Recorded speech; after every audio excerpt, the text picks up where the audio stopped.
Vă prezentăm TepTrack, un dashboard de performanță în timp real, alimentat direct de un senzor montat pe utilaj, fără integrare cu ERP-ul sau cu PLC-ul. Tot ce vedeți se actualizează automat la fiecare 30 de secunde. Dintr-o privire, utilajul funcționează, cu produsul aflat în fabricație și ritmul său real comparat cu ritmul teoretic, 180 și 2 de pax pe minut chiar acum. 3 indicatoare live urmăresc esențialul. OE, disponibilitatea și rata de calitate din ultimele 20 și 4 de ore. Fără foi de calcul, fără rapoarte manuale. Fiecare pierdere este captată și clasificată automat.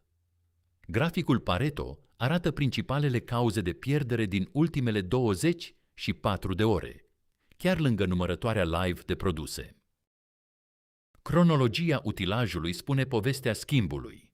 Verde înseamnă producție, roșu înseamnă oprire. Fiecare eveniment este înregistrat automat, la secundă.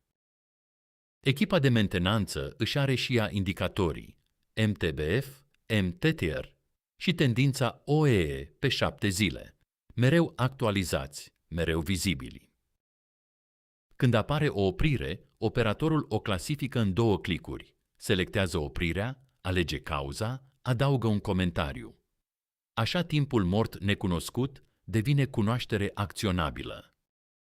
Iar istoricul de performanță oferă imaginea de ansamblu, oră cu oră, zi cu zi, ca să vedeți îmbunătățirile în momentul în care se produc.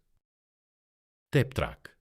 Instalați-l pe orice utilaj și vedeți OEE-ul real în câteva zile, nu în luni. Rezervați o demonstrație pe tiptrack.com.